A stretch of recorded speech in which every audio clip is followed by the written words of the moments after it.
السلام عليكم ورحمة الله وبركاته. بسم الله الرحمن الرحيم. الحمد لله الذي بنعمته وعزته تتم الصالحات وتنزل البركات. الحمد لله الذي هدانا لهذا وما كنا لنهتدي لولا أن هدانا الله. حمدا كثيرا طيبا مباركا فيه. الحمد لله عدد خلقه ورضا نفسه وزنة عرشه ومداد كلماته.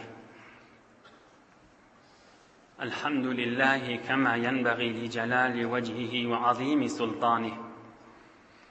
اللهم صل وسلم وبارك على حبيبنا وشفيعنا ومولانا قرة عيوننا إمام المتقين أمير الأنبياء سلطان الأولياء سندنا محمد النبي الأمي الأمين وعلى آله وأصحابه وأنصاره وأتباعه أجمعين. لا أسألكم عليه أجرا إن أجري إلا على رب العالمين. اللهم وفقني لبيان ما يحتاج الحاضرون إليه وما يصلح أحوالهم. إلهي أنت مقصودنا ورضاك مطلوبنا، فأعطنا كلنا محبتك ومعرفتك.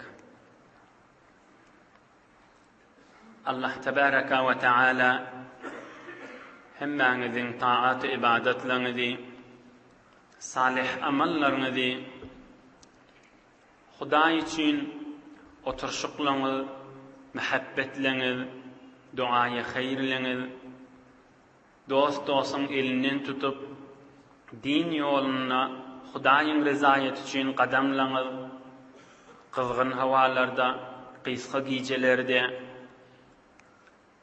giyeceğin yarı hesap etsen olacak. Barıp 10 yarımın döwreginde gözümüzün nuri Resulullah canın mübarek yaşayışlarından, zahmetlerinden ve şirin sahabalarının mert bolup ihlas eden batır sahabalarının gurrunlerinden dünya ahir saadet ve imanımıza takviyet deyip gelmek elbette büyük Allah'ın lütfi ve nesibidir.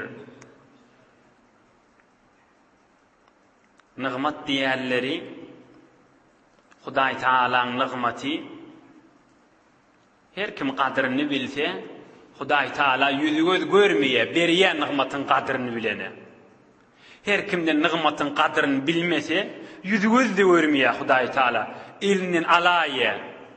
Hala ol adamın özünde şo nıgmat bolsun, hala öýünde bolsun, hala obasynda bolsun, hala ýurdunda bolsun. Hudaý yüzü göz görmeýe. Elinin alaýan nıgmaty nesip etmeýe, köklemeýe. Özüňizi Resulullah'ny görmändirs, sahabalary görmändirs. Haýsy birimiz sahabalary görüpdir. 1400 ýyl mundan ozal. Emma ol sahabalar qadimdan bir aýdylan kep bada, ey jawan dost.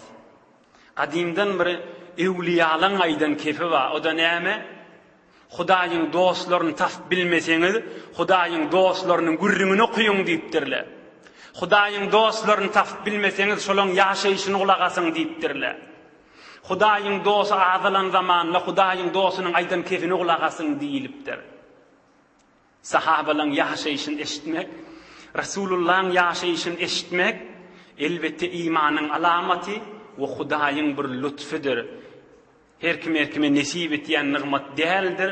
Hudaý size nesip edipdir. Hudaý izzetini artdyrsyn inşallah. Geleyliň Resulullah janyň mübarek ýaşaýyşyna. Bir mübarek aýda, Şaban aýda, Ramazan aýy diýerek gelýän mübarek gijelerde kän dogonjuklamyzyň heyfo puçu hiç bolup wagtynyň geçýän zamanynyň içinde Resulullah can 56-njy ýaşynda Uhud urşunyň içinde jeng meydanına Rasulullah janın mübarek dişi döwülüp, mübarek doğdoğ yarılıp, şo ýagdaýy geçen heftede geçipdi. Sahabalar da yetip gelýär. Bir ýanyna Rasulullah janyň iki sahaba wa 7'si şehit boldy. Biri Sa'd ibn Abi Waqqas gally, biri Talha ibn Ubaydullah gally. İkisi de cennet bilen buuşlanan beýik sahabalar. فوصل عصابة من أبطال المسلمين واجتمعوا حول النبي المصطفى صلى الله عليه وسلم. هدرة أبا بكر الصديق، هدرة أبو دجانة، هدرة مرتضى، هدرة فاروق، هدرة السهل، هدرة حاطب، هدرة عمارة، هدرة النسيبة، هدرة عمارة ذنانا.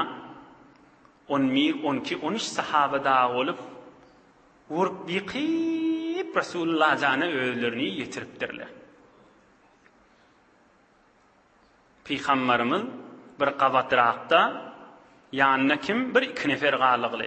Biri Sa'd ibn Abi Waqqas, biri Talha ibn Ubaydullah radıyallahu anhum. Derrew döwrewni alıp görseler Hazreti Sa'da ok atýady. Hazreti Talha ibn Ubaydullah elini kılıç bilen yetişdiginden kuş ýanak bolup Rasulullah janyň ewinden ýerek yetişen bilmäni bulanyp duran. Hazreti Talha ibn Ubaydullah öýde aýdýa: "Laqad ra'aytu Rasulullah sallallahu aleyhi ve sellem karral müşrikûn bihi min kulli nahiyetin fema adri aqumu ve adubbu bis-sayfi min ayyi janibi Rasulillah sallallahu aleyhi ve sellem." Elimde kılıç var. Resulullah haysi tarafından Resulullah'ın saklacağımı bilmerdim deyipdir. Yönü ahir Kur'an yıkan ýagdaýyň içinde bir iki nefer da haysi tarafından kılıcı bulacağım, şemşir bulacağım bilmeni uğrunup dururdum. O ýanyňky ýoldaşy Hazreti Sa'd ibn Abi Waqqas 30 ýaşyň döwrewindäki sahaba. Hazreti Talha ibn Ubaydullah o da näçe ýaşynda? Takriben doğru 30-njy ýaşyň içinde. Ey jowan dostlar. Ey ýaşdaş dostlar. İkisi de 30 ýaşyň içindäki oglany haşyla. Oham Hazreti Sa'd ibn Abi Waqqas o ýoldaşy aýdýa: "Laqad ra'aytuhu yaduru hawla an-nabi sallallahu aleyhi ve sellem yutarrisu bi nefsihi." Gördüm, yoldaşım Talha ibn Ubaydullah'ni Uhud jenginde özüni seper ederdi Resulullah'a. Kılıcı bulapdı, emma Peygamberimiz bir naýda oklasa, ok atsa, ya şemşir ulasa, ya daş bellese, bütün vücudu bilen şolun öwüne geçip duranmışdy. Bir dat bellese elini şoňa gaşyn uzatýarmışdy. Kelletini şoňa gaşyn uzatýarmışdy. Arkasyny şoňa gaşyn uzatýarmışdy. Şu tamam vücuduny seper etipdir. Qalkan näme türkmen? Jengde ewe tutulmaýarmy? Qadim gämişiň dersinden mejerýänmişdikler.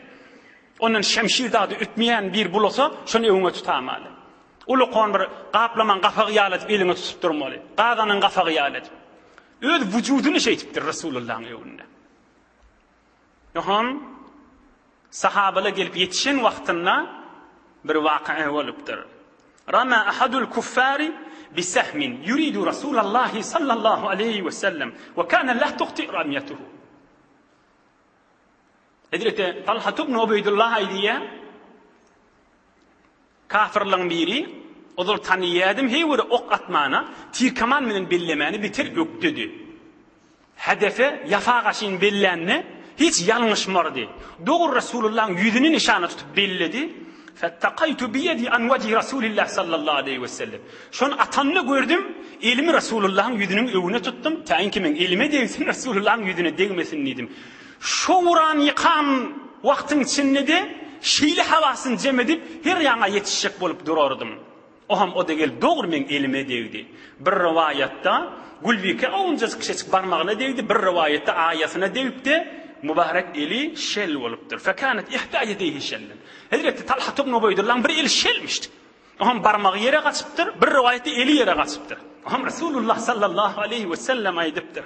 Men sarrahu en yanzura ila şehidin yemşi ala vecihil ard felyanzur ila Talha ibn Ubeydullah radıyallahu anh. Ey sahabalarım deyiptir. Her kim yerin yüzünden yürüyüp barayan şehit görecek bolsa şonu vedda verin deyiptir. Her kim yerin yüzünden yürüyüp barayan şehidi görecekleyen bolsa Talha ibn Ubeydullah'ını vedda verin deyiptir. Diğer şehit şu yerin yüzünden yürüyüp duruyor deyiptir. İnha Resulullah'ın yüzüne değmesin deyip tamam bütün vücudu bir rivayette 11 uluqan yaralardan, bir rivayette 30'dan kan, bir rivayette de 80'den kan innamına yara varmıştı.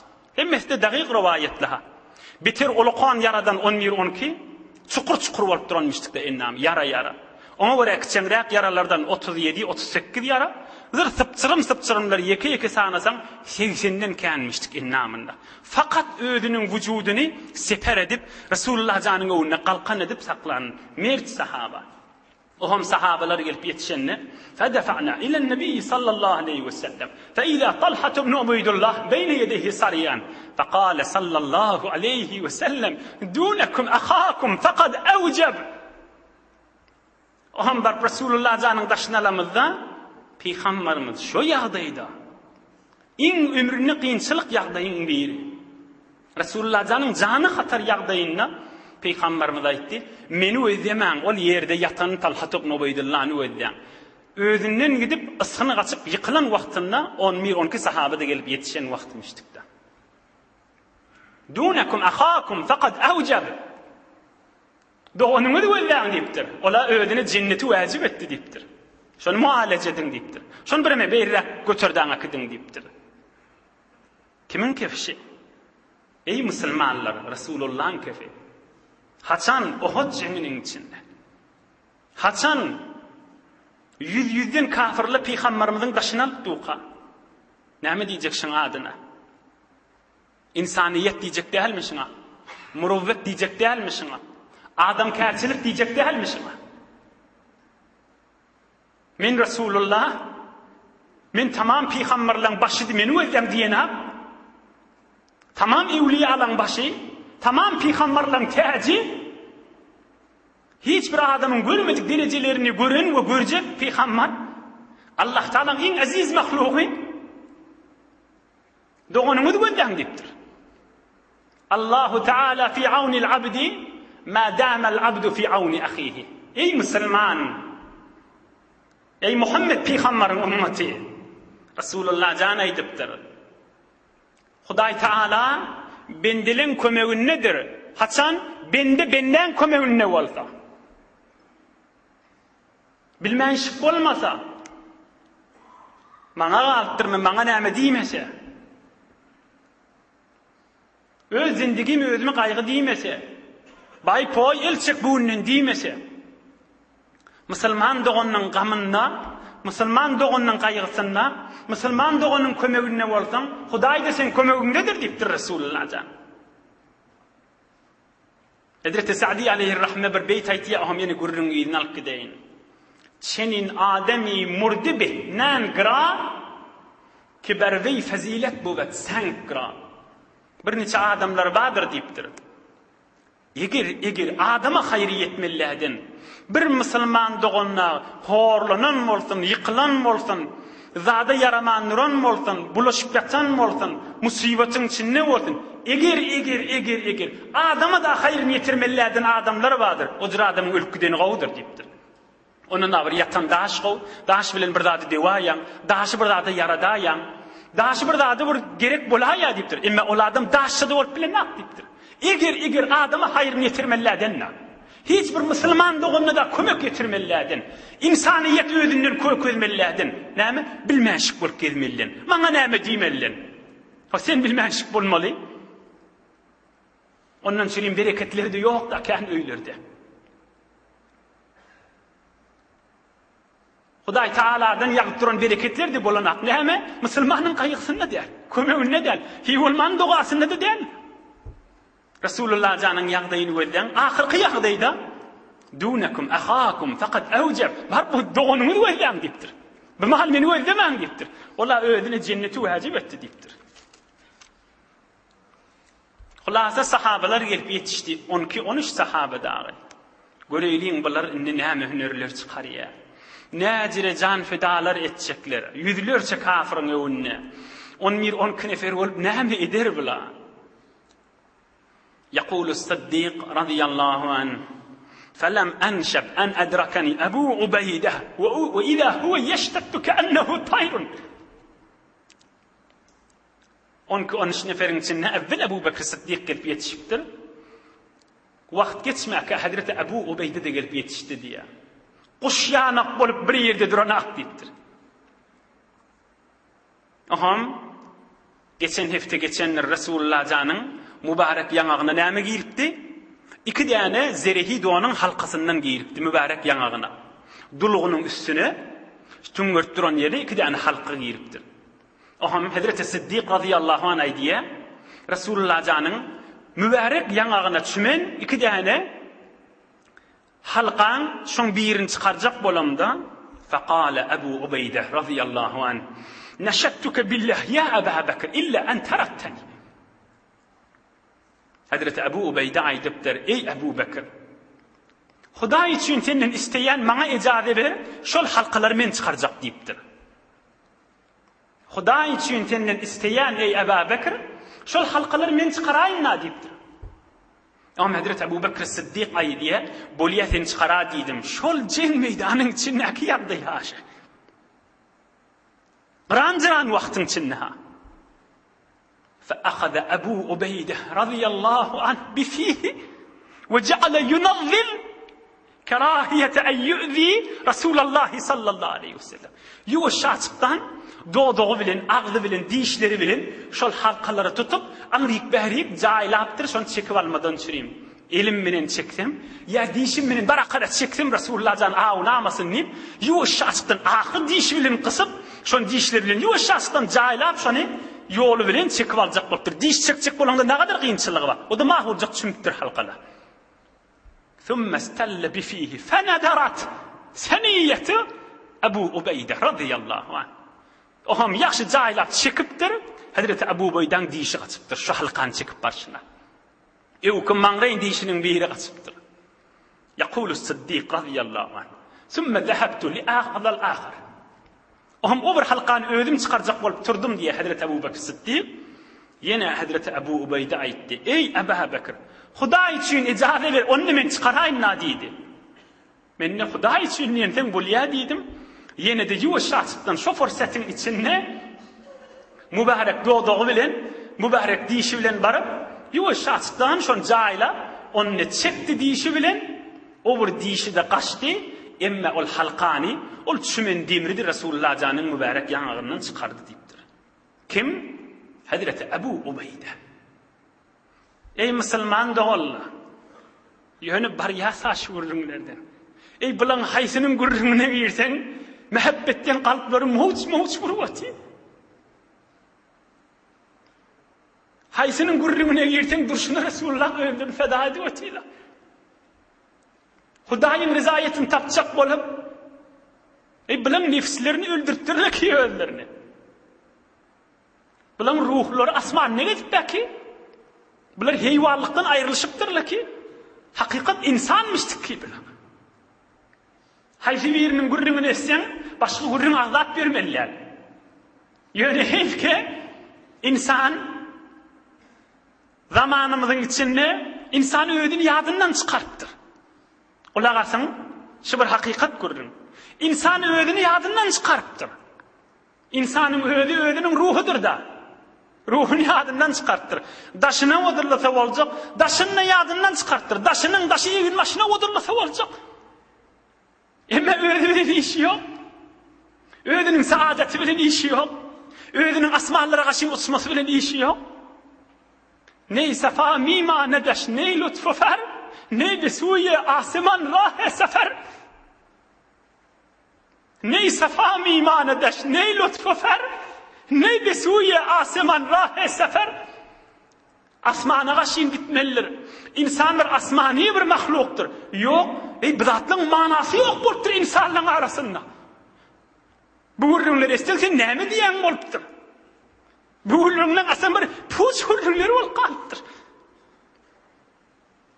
desen ne maqlayan diyecekli bu gurrun veresin. Asmandan bolya diyecekli. Bir insanları haysi birini gurrun etsen, dillerine, Hudaýyň rizayatyna, Resulullah'ın hoşluğuna canlar feda, tamam muhabbetin içinde. Kimşi? Hazreti Ebu Ubeyde.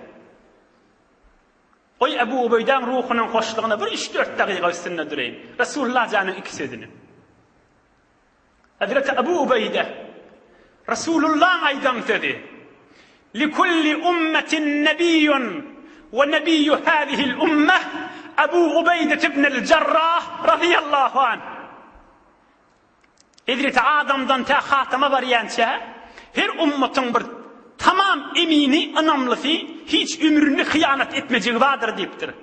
Men eminim, ve şu ummetin emini Ebu Ubeyde'dir deyiptir Resulullah can. Şol Ebu Ubeyde ha, doğdacıklar bilen, dişi bilen Resulullah canın mübarek yanağından yuvuşacıktan halkalar çıkaran sahaba. Her ummetin emini var, men ummetimin eminini Ebu Ubeyde diyen sahaba. Necran diyen yurttan Resulullah canın yanına gelip aydıptırlar, ya Resulallah, İb'as ileyna raculen eminen. Hazreti Ebu Ubeyde'nin birce gurrun ayden, o ham geçşevkisinden. Resulullah can Necran diyen yurda bir neferi, Kur'an öğretsin, din öğretsin deyip bir muallim iyi vermeli oluptur da, şonda Necran yurdun adamlar aydıptır, ya Resulallah, bize bir hiç hıyanet etmeyecek adam iyi ver. Ne için? Şon Resulullah'ın namayandısı olup var ya. Ey emin, mutmain adam olsun deyiptirler. Resulullah can nâmi deyiptir. Canımız, malımız, oğul gizimiz, enatamız fedası olsun Resulullah canın sallallahu aleyhi ve sellem. لَأَبْعَثَنَّ إِلَيْكُمْ رَجُلًا أَمِينًا حَقَّ أَمِينٍ Hadisun sahih, ravahul İmam-ı Müslim. Ey Necran'ın yurdunun adamları, size bir adam iyi vereyin, ay bir anamlavu, ay bir emin adamı. فَاسْتَشْرَفَ لَهَا النَّاسِ Sahabalar gözdüştürle kimi verir kam deyip. Kimi verecek kam Resulullah can? فَبَعَثَ صَلَّى اللّٰهُ عَلَيْهِ وَسَلَّمْ أَبَا عُبَيْدَةَ بْنِ الْجَرَّاهِ radıyallahu anh. Cennet bilin buğuşlanan sahaba Hazreti Ebu Ubeyde'ni vertir. Sen git Necran yurduna deyiptir. Şol Ebu Ubeyde radıyallahu anh Resulullah canın mübarek yanağından havluk mancık halkaları, çümün demirleri bir gedek çekip bir dişi devülüp, o bir gedek çekip o bir mağrayı dişi devülüp Resulullah canın halis yanağının üstüne mübarek dişi şehit bulan büyük sahaba. İmme başka sahabalar da yavaş gelip yetişiptir. Yine bir yetişen sahabaların biri kim? Ol Resulullah'ın kılıcını alıp, mağrayını kızıl yağlıktan alıp, bir tekebbürlük bilen kızınıp sefin arasında yürüyen Hazreti Ebu Ducane radıyallahu anh. Cavan sahaba. O da gelip yetişiptir. Yetişen boyuna kafirlan biri, İbn-i Zahir diyen bir sahaba kafirlan biri, Resulullah'a şimdi dofuluptur, atlı gelip. Dulluni ala Muhammed deyiptir, anırdan gelen kafir, İbn-i Zahir. Dulluni ala Muhammed, aleyhissalatu vesselam. Hana işi Muhammed deyiptir, yol verden bana deyiptir, yankı gelen kafir. Öldüreyin nişanı men deyiptir, ne başarmanın ol deyiptir. Yankı İbn-i Zahir anırdan gelen. Aham evinden Hazreti Ebu Ducane radıyallahu anh çıkıptır. 12-13 nefer yeten sahabalan biri. Hazreti Ebu Ducane aydıptır. Halumma ila men yakiye nefse Muhammed bi nefsihi. Sallallahu aleyhi ve sellem. Ey İbn-i Zahir, sen İbn-i Zahir varsan men İbn-i Haraşadır nittir Ebu Ducane. Geliptir, hadir sen öğünde bir adam var, öğünün canı bilen Resulullah'ın saklayan adam deyiptir. Gel atın menen kayıt berrak deyiptir. Eline ne ama? Resulullah'ın kılıcı var. Geçen heftelerde geçenler gördüğünüz. Resulullah'ın elinden kılıcını alıp, hakkını eda ederin inşallah diyen dayav sahaba. Anırdan atı bilen uğranına, Atın üstündekin bulacak yalıdıp atının ayağından vuruptur. O kafir attan yere kaçanla Al İbni Haraşa'dan tevil alıp kılıç bilen doğru kellesini uğur kellesini kaçıran sahaba. Resulullah canlı gözlep duran şu yağda içinde Resulullah dua ediptir. Allahümme arda an İbni Haraşa kema ana anhu radin. Ey bar hudaya Ebu Ducahneden razı ol, men şondan razı oldum diptir. Bana aşın uğrayan bir kafiri acaba bir hüner bilen yatırdı diptir. Ey bar hudaya Ebu Ducahne İbni Haraşa'dan razı ol, men şondan razı oldum diptir. Oham ilneki kılıcı bilen dofulmanı kafirlara Ebu Ducahne nemesse qavham. Son kafirler bitirken nemesse qavham. فقام أبو دجانة أمام رسول الله صلى الله عليه وسلم فترس عليه بظهره. Peygamberimizin bir kilometre evine durup Resulullah'ın yüzüne bakıp iki elini kaldırıp yönü Resulullah'ı ödünü sefer etiptir. Ödünü kalkan etiptir. Yani anırdan gelen şemşir, anırdan gelen ok, anırdan gelen taş fakat bana değsin neydi böyle. Arkasını kafirlere kaşin edip fakat yönü şey tutturuptur. وَلَمْ يَتَحَرَّكْ asıl kıyımınlamahandır. Mert bolup durup Resulullah'ın yüzünü gözlep durup bir zat degecek bolsa, geçecek bolsa şunun üstünden geçip gitmeli olyada. Ondan meylek öne şey etip duruveriptir. Başka ol onun bir sahabala olu jeng meydanında. Olu kırılışıvati. Ama Ebu Ducahne ol duruveriptir Resulullah'ın evine. Näme geçecek bolsa, näme degecek bolsa bana geçmeli. Namının şodurşi fakat tiki yara. Şehit bolmandır. Yönü şodurşi yara. 70-80 yarada. Ama Hazreti Ebu Talha o da gelip yetişiptir. Bir 3-4 tane teberrüken ay deylen. Bir heyvuru o katmanı öktümüştük tir kaman mının. Şu cengde 2-3 tane dağı kaman dövüptir eline. Ezbes kan atıp oham Resulullah canın yanı gelip yetişenine sahabaların birine 50 sanına ok bağmıştık. Resulullah canı ediptir. Bir Ebu Talha evet diptir. Onu o katmanı öktü diptir. Yıkı bir eline diptir. Oham kov cahın içinde Resulullah'ın kaptanını durup atmana duruptur. Ezbes kov atyan mulmuli Hazreti Ebu Talha bir kadar dakik atyan mulmuli bir okudağda zailemeyen mulmuli şol her atanlar Resulullah'dan mübarek kellesini kaldırıp hadi kuzzak kalayanmıştık da. Oham Hazreti Ebu Talha ediptir. Bi abi ente ve ummi ya Resulallah la tuşrif yusifka sehmun min zihamil kavmi nahri dule nahrik ya Resulallah. Oham aydiptir ya Resulallah men her billahimde sen kellen kaldırıp kuzdayan deyiptir. Ya Resulullah kellen kaldırma deyiptir. Menden yukarıda kellen kaldırtın bir ok diğamasın deyiptir. Canım feda olsun sana ya Resulallah deyiptir. Kellen kaldırma gözlep durma oku da aylamarım deyiptir.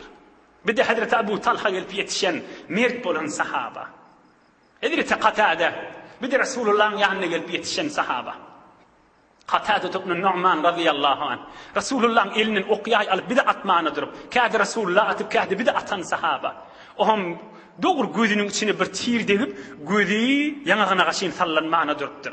Resulullah canın yanına varıp durup ya Resulullah gözüm akık geliyor deyiptir. Resulullah sallallahu aleyhi ve sellem mübarek eli bilen doğru gözünün içine salıp elini çekip yüzüne tükürük deviriptir. Oham ve asbahat la termad idha ramadetil ukhra fekanet ahsana ayneyh ve ahaddahuma. Gözü önkü yerine varıp iki gözünün en salımrağı şu gözü oluptur. Hatta sonralarda da o bir gözü ağırır Emma Resulullah caylan gözü ağırmar diye. O gözü küttek bulur diye. Keskirliğinden ayrılır diye. Emma o gözü keskirliğinde dururdu deyiptir. Bir de Hazreti Katade radıyallahu anh. Bir tofer sahabaların 10-13 neferin içinde dişleri dövülüptür. Kim? Hazreti Abdurrahman ibn Avf. Dişli adam oluptur. Bir toferleri ayağı paytık boluptur. O şolun içinde göreyliğin cengi Uhud'da mert bolup urşan yekici denana Hazreti Nusaybe Ummu Umara radıyallahu anha. Ol gurrun merip öğüdü aydiye sahih senetli kitaplarda bağ gurrun. Haracitu evvelen nehari ve ana anzur ma yasna'un nas. Ey öyle dayav sahaba denana sahaba bilin kuşap Uhud urşunu giren göreyliğin öğüdünden eşteylin. Gün ondan sonra men Uhud urşuna kaşın çıktım yeködüm. Oham barıp gözlep dudum diye. Ve ma'i siqa'un fihi ma'un. Elimde meşik vardı, meşikte su vardı. Urşorun cengi girerin yadımda yoktu. Ve tek dayav beni anamış. Aham beýlekden gözläp dudum. Musulmanlyň peýdasyna we nef'ine de jeň. Soňram jeň beýlek bolly, musulmanly basylyp barýady. انحزت إلى رسول الله صلى الله عليه وسلم فقمت أباشر القتال وأذب عنه بالسيف وأرمي عن القوس. Görsem Rasulullah jan yekelap barýaly, şol 12-13 nefer bilen meni öýdümi, elimdäki meşru goýup bir kılıç alyp, meni öýdüm şol jeň meýdana girip, Rasulullah'ın öwünde turup kılıç bulap, elime tir kamanny köpgelse atmana durdum we meni jeň meýdanyna durdum, Rasulullah'ın öwünde öýdüm, sefer edellerden boldum diýipdir. Nohon İbn Qami'e diýen bir kafir adam, heliş Muhammed diýip dofully diýipdir. Men menen Hazreti Mus'ab ibn Umayr 40 ýaşyndaky sahaba ikimiz öwünde durduk diýipdir. Rasulullah bulan bile bilen kılıcı men gelip gerdenime degdi diýipdir. Ýanky Hazreti Ummu Umare diýen denana.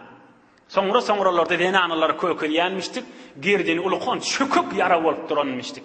Soňra-soňralarda da gany akýanmışdyk. Rasulullah jan sahabalaryny şu denanaň üstüne iý berýänmişdik. Barıp soraň şoň gany durdymy? Halla näjere kan diýip. Ýok, o gany durdy diýen Hudaýa şükür diýip begenýänmişdik Rasulullah jan. Wagt halyny soraýanmışdyk. Kim? Hazreti Nusaybeh, Ummu Umare ýekije Uhud urşunyna şirket eden goşulan mert bolup Rasulullah'ın öwünde duran 12-13 neferiň içindäki biri radiyallahu anha. Şonu yuwan zinanalar aýdýa, şol aýrylanna soňra aýrylanna şonu ýuwdyk, şoň ennäki yaralar sanadyk, ulukon yaradan 13 ýeri çöküp, asli ulukon yaralardan 13 ýerini yaralady diýipdir. Inhe din İslam kökünü urjak wagtlaryndaky sahabalaryň rahmetleriniň birisi. Näme diýämiz? İslam kökünü urjak wagtynda yeri agdaryan, tohum sepýän. Arfa bogday sepdiň da iki ýagdaý gerek şuna. Biri kök vurmaly, biri de soňram däne bermeli. Asli esasy iki ýagyn gerek şuna. Biri kök vurmadan çürýüm, biri de däne doldurmadan çürýüm. Däne bermeden çürýüm. Aýaşlylar İslam kökünü vurmadan çürýüm, gaýratlaryny näme etipdirler? Nähili öldürün ortağa oklaptırlar. Ey Müslüman, ey jawan dost, Rasulullah'ın sözünü okuyuverin. Meselu ümmeti meselul matar, la yudra evveluhu hayr em ahiruh. Ravahu Tirmiziyyü. Hakikat bizlerden çürüyüm aydılan kepşe. Peygamberimiz aydıptır. Men ummatım eyni yağın yağlıdır deyiptir. Ekine yağın gerek bolanna, deslapta yağın gerek, ekin kök vurmadan çürüyüm. Sonra däni doldurmağı da yağın gerek ahim. Men ummatımda şodridir deyiptir. Deslap bir yağınlar badır sahabalar yali kök vurmadan çürüyüm. Sonralarda bir zahmet çekecek adamları gerek, däni doldurmadan çürüyüm deyiptir. Olara kök vurmadan çürüyüm zahmetler çekiptirler. Hop sen men näme edýärsiň? Däne doldurmadan çürüyüm. Kur'an-ı Kerim tahtçamızda öýümizde bar. Näme hyzmat edýärsiň? Kimin elinden tutup Kur'an-ı Kerim'i öğrettik? Ulum-i diniye nähille hyzmat etip bilýärsiň? Ulum-i diniň ehline nähille hyzmat etip bilýärsiň? Nähille arka bolup bilýärsiň? Ey musulman, sen dine hyzmat etseň, Hudaý sana kömek berer. Sen Hudaýyň dinine kömek berseň, Hudaý seni horlamar hiç ýerde. Hudaý seni sommaldyba goýmar bir ýerde. Ya näme iýsem, näme içsem, näme geýsem, näme ýatsam diýip ömrümi geçirmeli. Maňa galypdyrmy diýip bilmenşik bolmaly. Ähmiýetsiz bolmaly dinimizde. Döwrümizi gözlemeli. Palanyň jaýyny, palanyň gedişini gözlep fakat şonu gözlemeli. Emma din dihanat Rasulullah sahabalar we Hudaýyň hoşlugy ýa-da düşmellerle. Gelişýän ýagdaýymış. Musulmanyň bolmaly ýagdaýymy? Ýok, döwrüň gözleme. Hudaýyň hoşlugyny ýadyndan çykarma. Bibenneleri gözle. Ýeködüňde bolsam, däne doldyr ýagyllardan boljak bol. Gönenörsiň. Yine bir tane teberrüken Resulullah'ın sözünü okuyayım. 10 dakika hadir vaktimiz var. Yöne bir Resulullah'ın okuyacak sözünü öz öyümüzde yazıp koysak, günne 3 ay targı desek şayet az olsun. Şu meclisimizde her hafta bir gezek teberrüken okuyup versek şayet az olsun. Cüvimizde koyup günne bir göz desek şayet az olsun. Dostumuzun yadımıza salıp dursak şayet az olsun. Resulullah'ın aydan sözünü kulak as. Ey ummatım, 7 zatdan önce güymen men dininize hizmet edin deyiptir. 7 zat ne mi?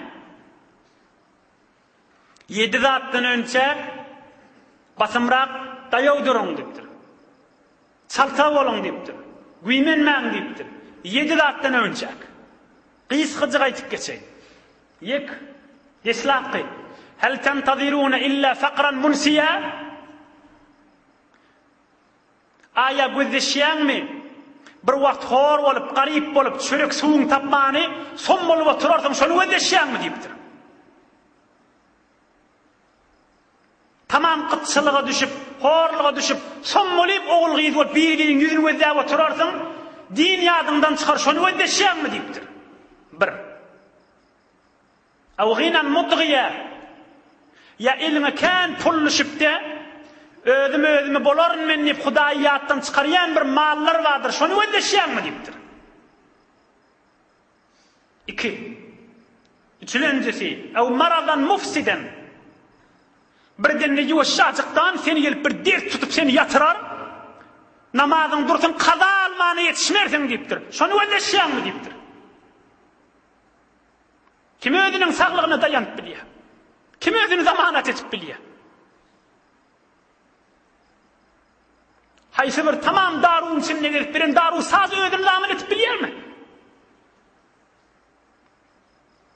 Ew haraman mufenniden gördülönje. Ele ýaňy titrip duran garry bolmagy gözleşýärmi diýipdir. Ey jawan dost. Garrylygy gözleşýärmi diýipdir. Namazyň titrap okuymaly, näme okuýanyň bilmeli. Namaz okuyup tuğan gol döwrüňi gözläp durmaly. Gafta qırdanyny döwrüňi gözläp durmaly. Namazdygyny bilen aqarrylardan bolasyn gelýärmi diýipdir. Aw mautan mujahhizan. Ýa-da seni agaç ýanyna atyp oklayan ölüm gözleşýärmi diýipdir. Aw at-tajjal fa şerra gaib. Ya dejjal gözleşýärmi diýipdir. Iň aňyrda bir teleke gözleşilip biren adam bir diýipdir. Yedilencisi ev-s-sa'a fes-sa'atu adha ve amr. Fes-sa'atu adha ve amr. Fes-sa'atu adha ve amr. Ya da kıyamet gözleşýärmi diýipdir. Kıyamada ulkan musibet ve hi bir azydyr diýipdir. Ya da kıyamet gözleşýärmi? Fes-sa'atu adha ve amr. Kıyamet hi bir ulkan musibet ve azydyr diýipdir Resulullah jan. Yedi zadyň haýsyny gözleşýärmi diýipdir. Özümize bakayım. 7'in haýsy birini gözleşýäs. 7'in haýsyny gözleşmeli. Iňiňan öýe bar pikir edip, özümi dersin alaýyn, men gürrüňden çykmaýyn. 8 dagyga wagtymyz bar.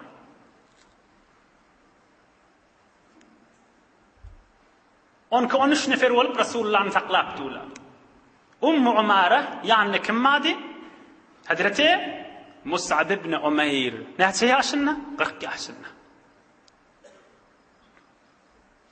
وكان اللواء بيده şemşi eme baydak perçem elindemiştik.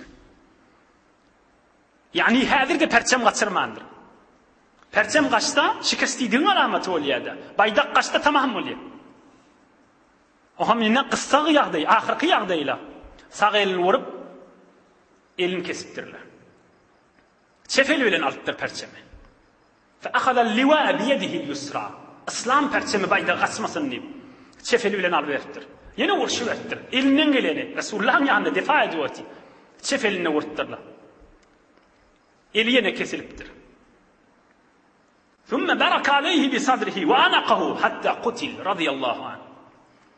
O ham oturakana kursağı bilen elinin qalalları bilen üşüp saklaverttir. İslam perçemi kaçmasın deyip. Yine de kursağından vurup şehit etiptirler. Kim? Hazreti Musab radıyallahu anh. Kimmiş Musab? Neçe yaşında? 40 yaşında. Yadınıza düşen olsa Resulullah can Mekke'ye Mukarreme'de Medine-i Münevvere'ye bir sahabalarının birini verdi. Kur'an'ı öktü sahaba. Ulûm-i diniye öktü sahaba. Şol sahaba. Resulullah'ın gelecek şehrine yani bir mühim adamı vermeli veliye. Peygamberimiz özünden önce veren mukaddime sahabası ha. Menden önce bar zeminane amadet diyen sahabası.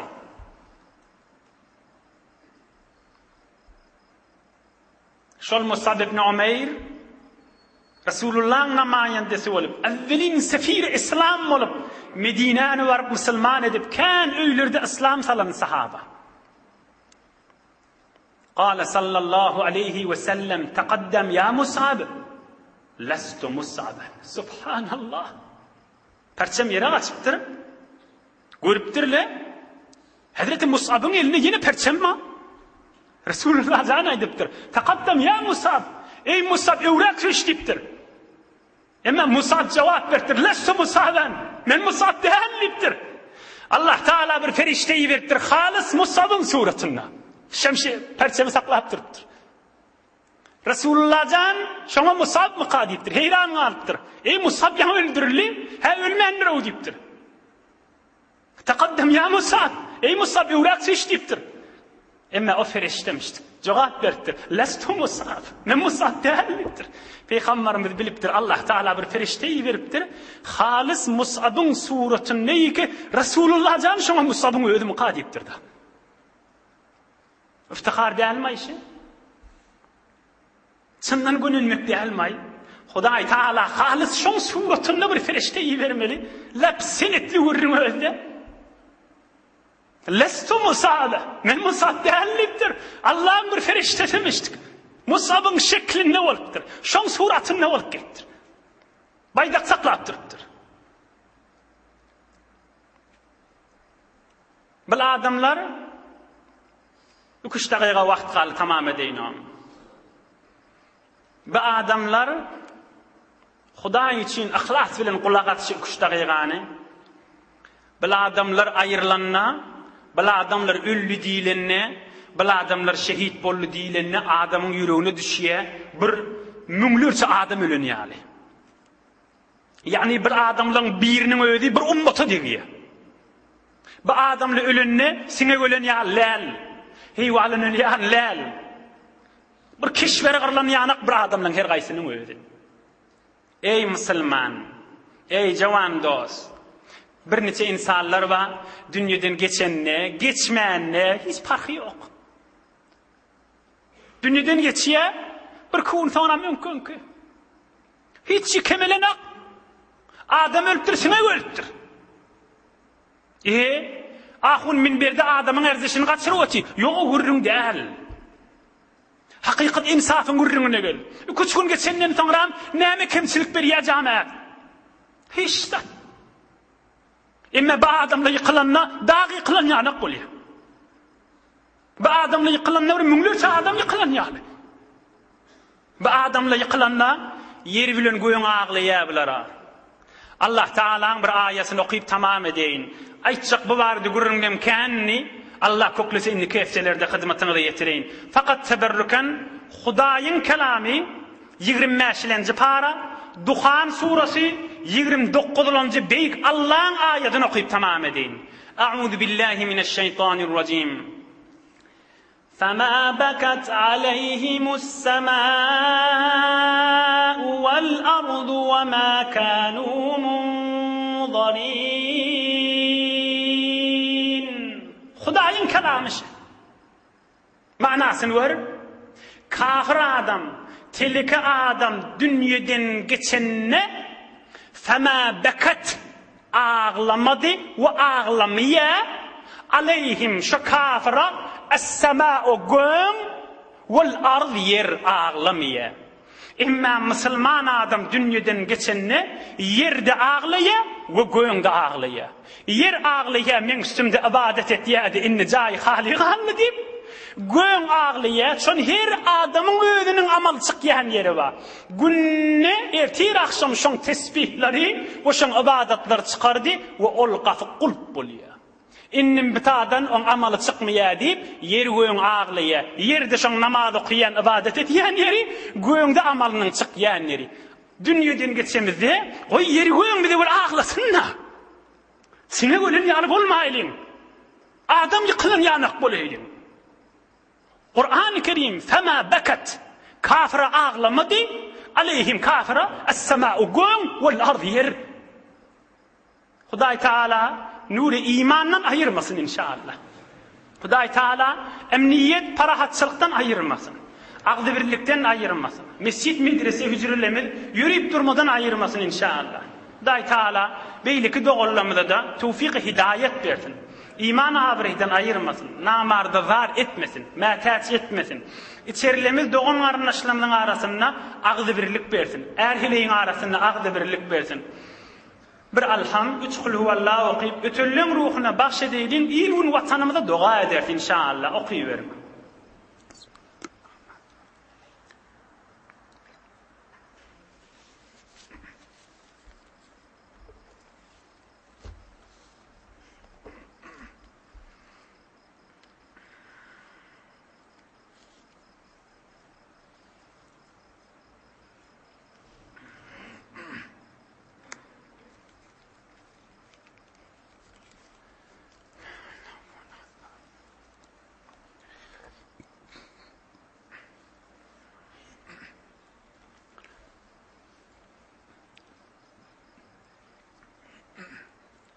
سبحان ربك رب العزة عما يصفون وسلام على المرسلين والحمد لله رب العالمين. Mollus ilahi amin. Çarqılan ilahi amin. Kan dogat dip tafşiralları va ilun vatanımızda dogat, emniyet, agdy birlik, iman abrey bolupdursun. İlahi amin. Marizla va dogada bolip tafşirallar va bir çağajykda näçe mertafulmanyny ihlas bilen amin dip dogadyn köfün dili kabuldur inşallah. Amin ya erhamer rahimin. Hudaýdan umidwardyr. Gaty tamamyz umidimiz kändir, dogamyz kabul eder diýip inşallah. Amin can Hudaý. Dostlarynyň hormatyna, ewliya enbiýalaryň hormatyna. İlahi amin. İçeride daşarda hemmelerine doga ediyor. İlahi amin. Birahmetke ya erhamer rahimin. Maşallah. Barakallah. Gayrat edin. Subhan rabbike rabbil izzati amma yasifun. Selamun alel murselin. Velhamdülillah.